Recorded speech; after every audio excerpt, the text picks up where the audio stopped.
Thank you, everybody. Appreciate your patience. Fun day. We're going to go right into a question and answer type of session here with Jarome. No introductions required, so we'll open it up right away to Glenn Campbell.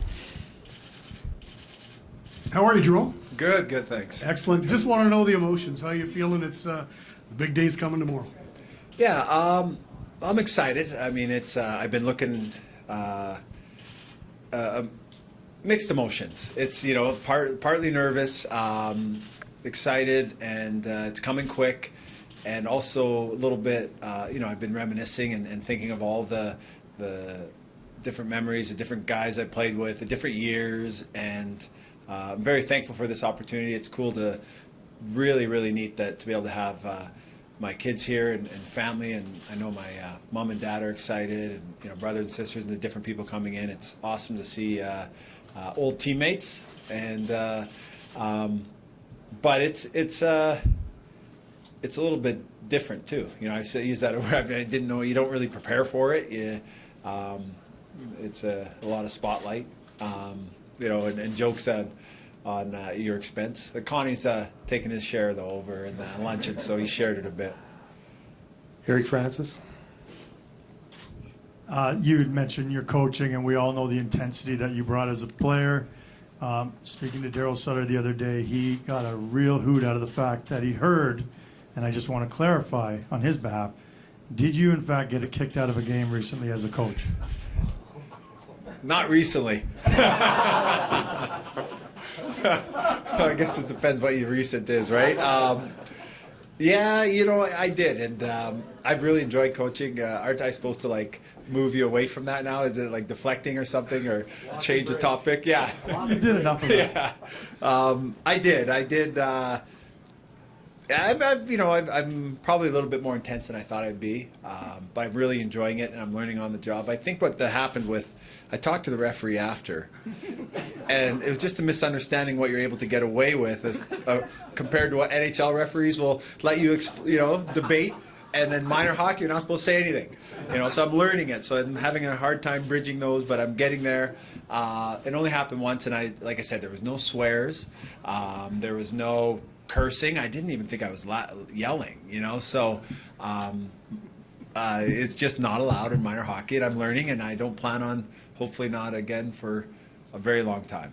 Daryl's proud of you. Ryan Leslie. Jerome, when you look back, and this is about reflection, you mentioned your family that are in attendance today, and this is a chance to look back at your career, stories. What's the one thing that when you look back at your career stays with you the most, something you're maybe most proud of, something that you're glad you accomplished, or something that stays with you personally that maybe we don't know about that you will always have with you? Yeah, honestly, I don't think I have one thing. I have been thinking about different things that were really cool and mean a lot to me, and it was really like the whole game of hockey that I've been involved in since I was a little kid. Since I was literally, I loved playing minor hockey in Alberta. We won the provincials 3 times, and I'm friends with kids, we were kids, 2 of my best friends I was friends with since we were 9 years old and played hockey together. They're coming, and I look like those are amazing times. I go to a junior, I get to play with the crew there that I got to play with, and it was so much fun. And is that my wife yelling my name? Yeah, I think it is. She can hear me, eh? You better mention me. Yeah. Stop. It's all the way through. Truly, I don't have the World Juniors were awesome. I see highlights of that. I'm like, man, that was a great time.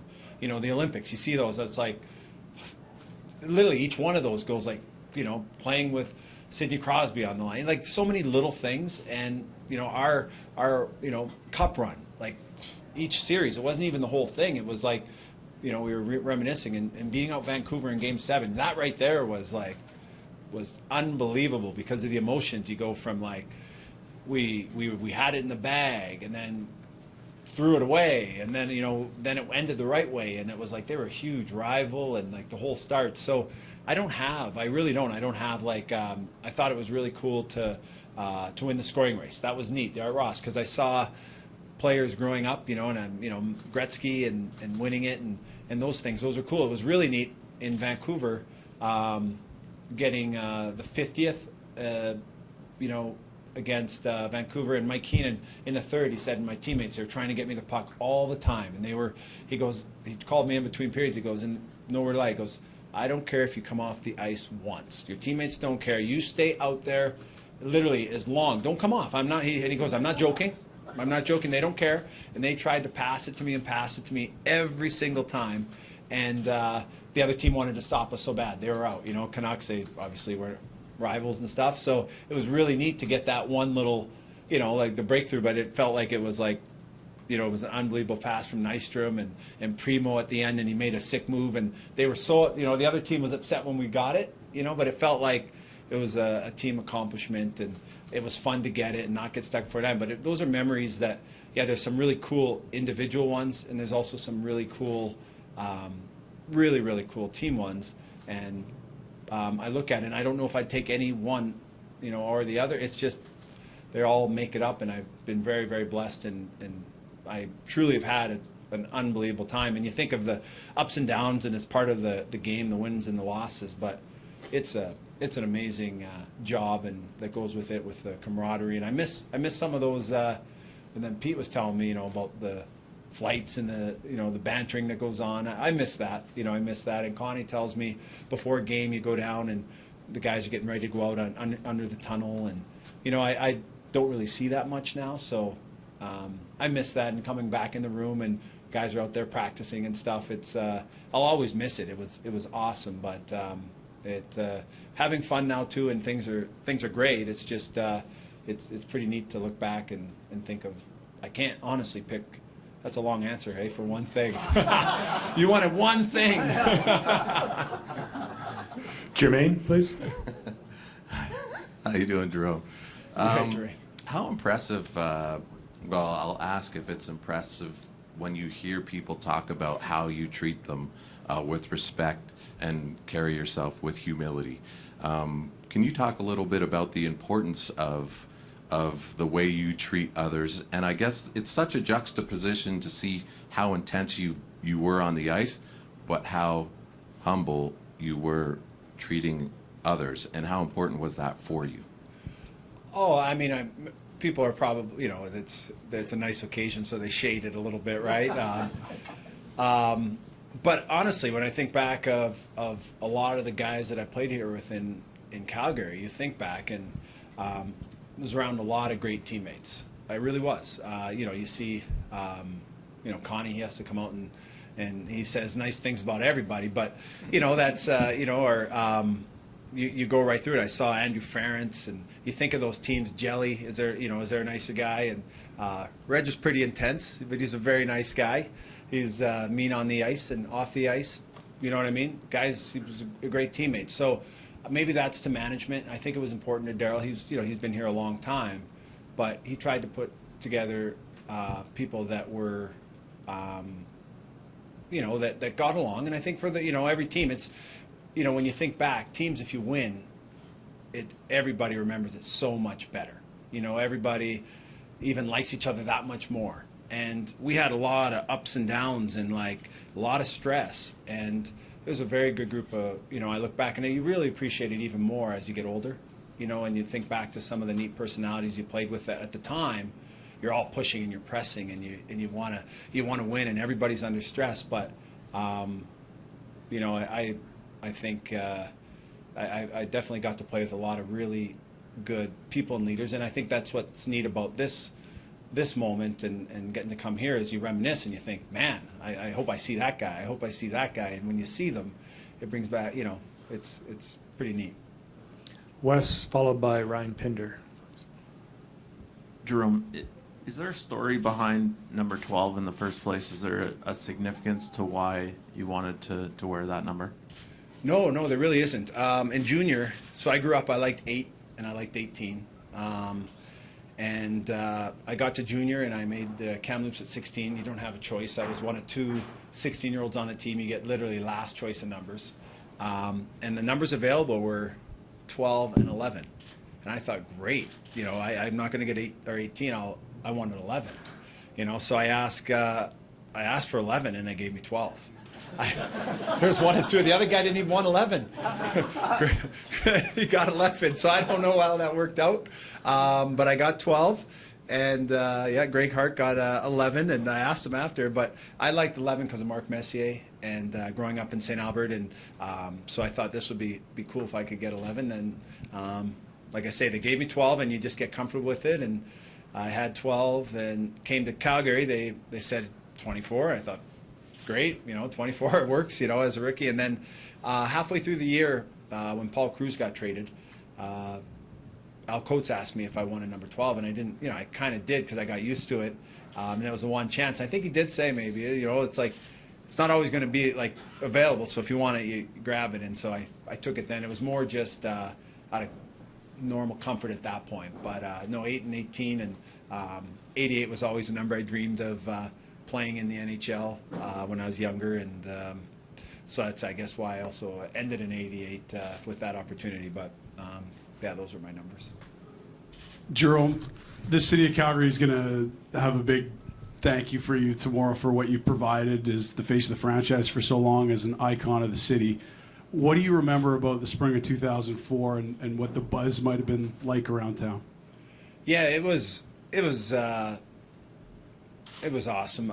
Like I say, each series was in itself. I like the tradition that started. I mean, that playoff run we got in there, the energy around the building it felt like it went up a ton. I mean, we hadn't been in the playoffs for so long.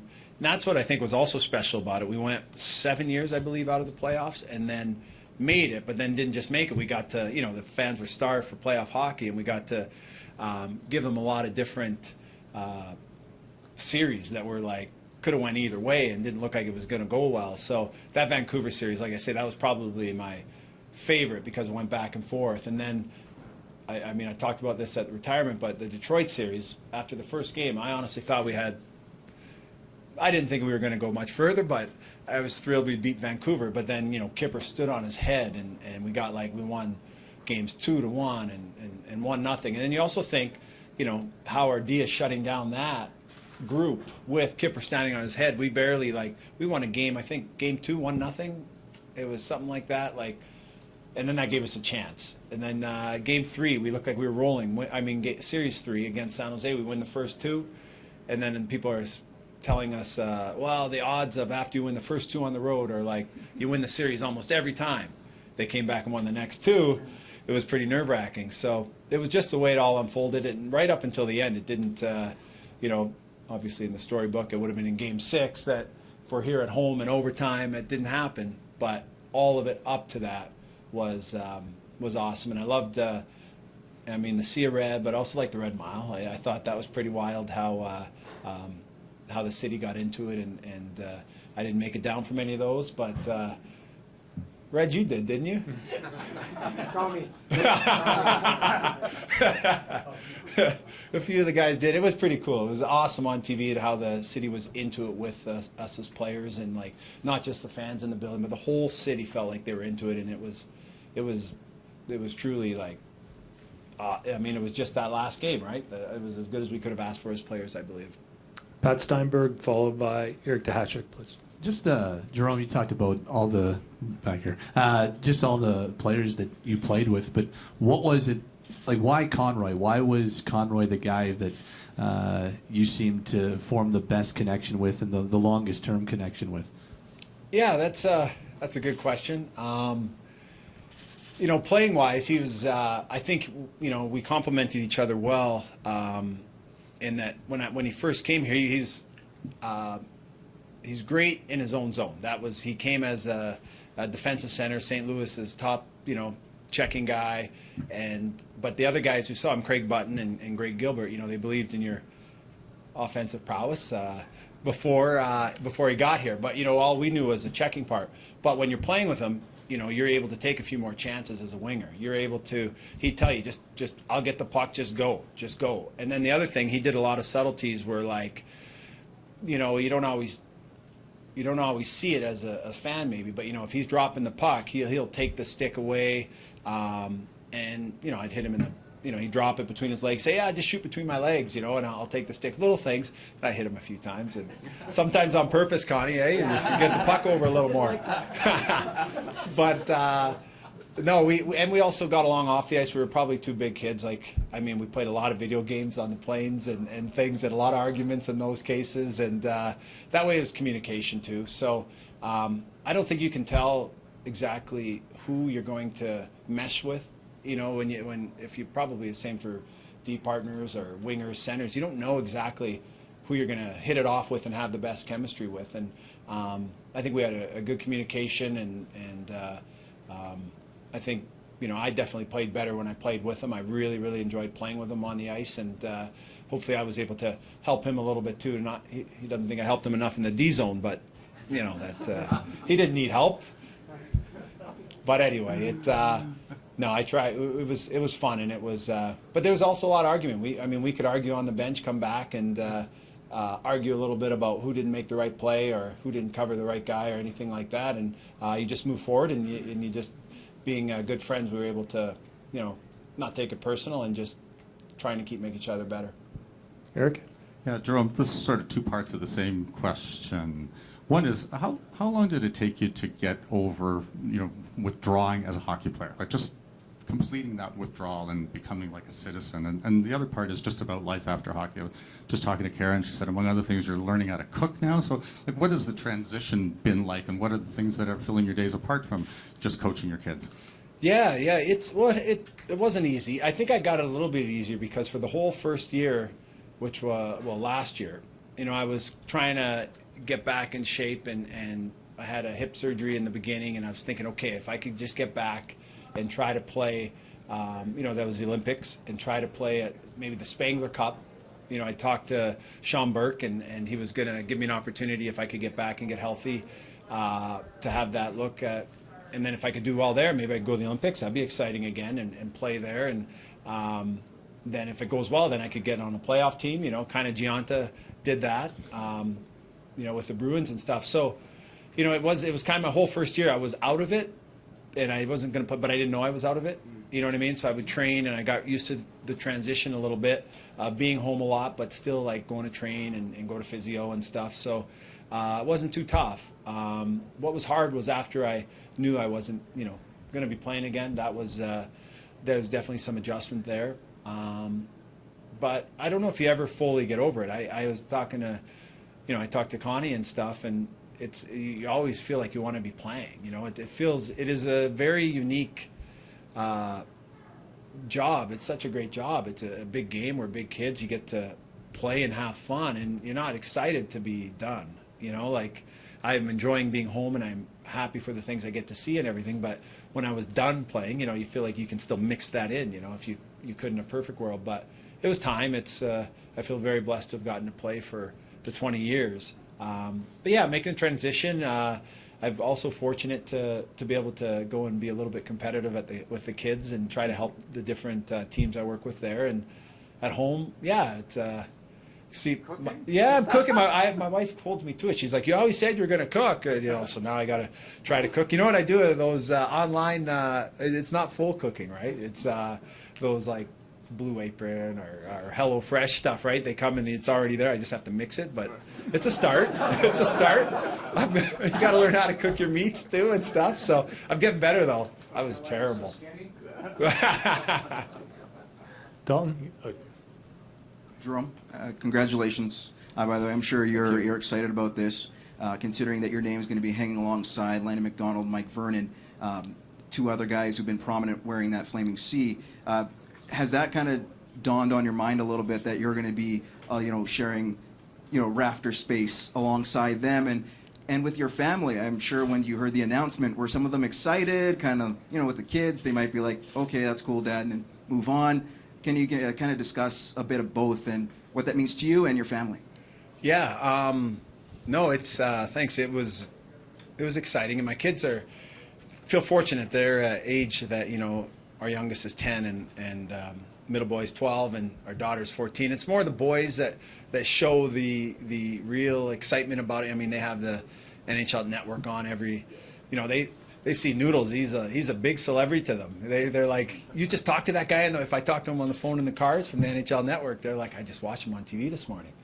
So they're into it. They watch it nonstop, and so it's awesome. I feel very, very fortunate to get to do this while they're kind of in the height of loving hockey. You look back, and I remember at their ages, I was watching Rock'em Sock'em Hockey, Don Cherry stuff, and you watch it and I remember Pee Wee, so well and those things, and it's kind of neat to think that they're at that age. So, yeah, they think it's cool. They're, but I think it's cool too. I'm a big kid too, and it is a little bit, it is surreal that, I remember Lanny McDonald coming into the room when I first got here, and it would be like everybody's like, oh, that's Lanny, and it didn't, in my first couple, I never dreamt of, first few years in the league, I would ever have my jersey up there, and didn't even dream like that. I was thrilled to be in the league, wanted to make the NHL, and so it's beyond my my wildest dreams, and it is surreal, and but I think it's cool too. It's like,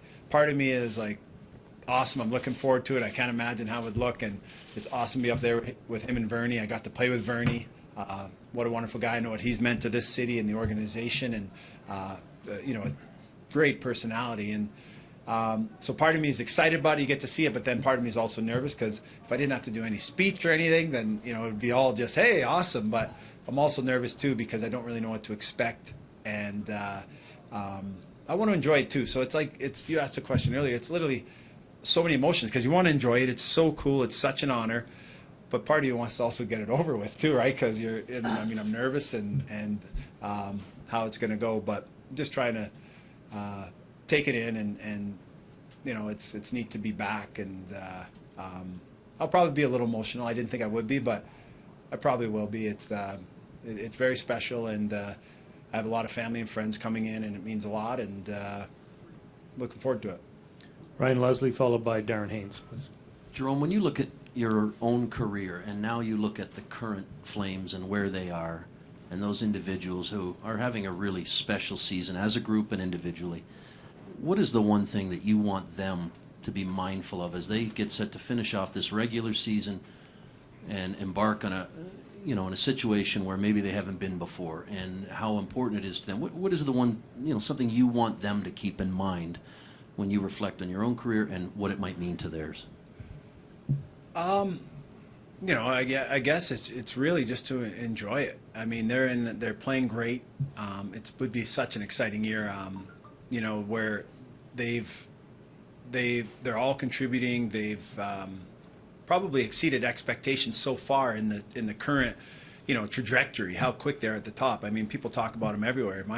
Our kids love wearing Flame stuff now, out east. In Goudreau, and they got exciting players to watch, and Gio and how well he's playing. I mean, it's pretty neat, because you see it more than just being out west now. You know what I mean? You'll see more Calgary stuff, and it's cool to wear the Calgary stuff around their locker room, in their minor hockeys out in Boston area. So it's cool, and I think for the guys to, I mean, it's in hindsight, I guess, if you were to go through all the different types of games you had, and when you thought you played your best or you didn't, or as a team and personally, it's if you can just stay in the same mode. It's so hard, right? If you start putting the expectations on and all that, it's to be the same team they are now, to be the same team they are, and no different. Play your way and have fun doing it. And it's easier said than done, right? That's what a lot of teams try to do, and a lot of players try to do. But no, it's I think I'm excited for the organization. For a while, they look like they're poised to be an up and coming and keep climbing team. So it should be, and it's well deserved. You look around, and there's a lot of people that have been here for a long time that put a lot of work in to go with the players and the fans, and they're ready for a nice upstretch. Darren? Hey, Drew, first, let me just follow up on that one before I have one other question. Is it that much harder, or do you miss it a little bit more now you're back in this building, in this city, and the buzz around this hockey team? Does that make it almost this today and yesterday? Are you missing it even a little bit more? Oh, for sure, you miss it more. Yeah, when you come into the building and not that much has changed in the building, right? It feels like, hey, I was just here. It's like, hey, I think I made some nice minor changes, but it feels like it was just yesterday. It feels like everything goes so fast, and my mind feels like I could still play. Oh yeah, you go this way, you put it over there, and all that. But I understand it's that's all part of it. And I think it's neat when you talk to ex-players. It's a lot of them. You still watch and you remember it the same way. But yeah, when you come here and the energy and seeing them on practice before the luncheon, see them out there and shooting pucks around, and some days you didn't really feel like practicing, but now you take it in a heartbeat. You'd love to be out there practicing, preparing for a game. And it was always, whenever you could get on a hot streak as a team, it was always the most fun to be around the rink, right? Like that's what you play for, is when when you're on top, like when you feel like things are rolling. And that's they're going very well right now, and the energy in the city and stuff, and that's some of the most fun times to be playing. So, but yeah, I think I'll always miss that part of wanting to be, and I love the game of hockey. I think it's a great game, and a lot of great people in it, and so I enjoyed it. I feel very blessed that I'm able to do that with the kids, though, because I still get to be around the rink, still get to talk hockey with people, still get to just be part of it. You mentioned, you've talked about 2004. We all remember that so well. You so fondly, so close. How do you look back on the lockout season? Is that a what if for you? Yeah, I mean, it's all part of it, and some people, it would have been awesome to keep that momentum, and you probably have a lot more of the same team. It's just the way it works. But at the same time, I understand that is part of the business, it's part of the game, and some people never played again. You know what I mean? So it's a hard time for a lot of players and people involved in the game. So, I guess I'm fortunate it wasn't my last year where I thought I could have kept playing and you miss out on 5 more years or 4 more years or something. So it's part of it. I don't really think of it in those terms. Over the years, and definitely it took a while to get over it. It wasn't like, like the next year, oh, it's just great, let's just go do it again. It's hard to, and even now when I think back on it, you're that close. One goal, you think of one shot, you think of the goal that didn't count. You think of those type of things, but it wasn't meant to be in my mind, and I have that faith, and it is what it is. I look back, lots of really, so I try to focus on the good, the memories and everything, but I wouldn't change it. If you said, I wouldn't change this part, I'll clarify that. If you said that, would you go through that, make it all the way there, and the pain of losing, would you do it again? And I would. It was that many great memories and different little battles within it that we won, and the success you have as a group. There was lots of little wins in there, before obviously we didn't get the big win, but it was something that I look back with, not as hard to look back on. I still look back on it as a great time. And I think our last question goes to Wes. Jarome, I know it's tough to, guess what it's going to be like beforehand, but can you just kind of describe what you think it'll be like to see that jersey actually being lifted tomorrow and know it's going to be up there forever? Yeah, no, I don't. I don't think I'm an emotional guy, and I don't think that I'm like, sentimental, I guess, or overly. But I'm not sure. Yeah, it could be hard to hold it together, as far as like, it's also, it's kind of so many memories all at once, and then you're down there. I haven't been on the ice in a with fans around. I haven't been down there for a while, and Calgary fans and seeing the Sea of Red and so it's, yeah, I imagine it'll probably be a little bit more emotional than I thought. At first, you asked me a couple weeks ago, I'll be all right, no problem. But as you get closer now, I'm back in the building and stuff, and seeing old friends too, and stuff, and being on the ice with, haven't really been on the ice without skates down there, right? So, no, it'll be good. I'll try to take it all in, but yeah, I really don't know what to expect personally. But I know it'll be very, very special, and I am looking forward to it, and also to be out there with all my family and friends and people that are coming. So, no, it's I feel very thankful for it, and the opportunity from organization and the ownership, and to do it so quickly after I played is very, very nice of them. It's like I say, my kids are right in the heart of truly loving minor hockey, and it's kind of neat. It's really neat to come back so soon after and see so many familiar faces all the way around. That makes it that much more special. So it's I'm very, very fortunate for sure. Thank you, Jarome, and thank you, everybody, for attending.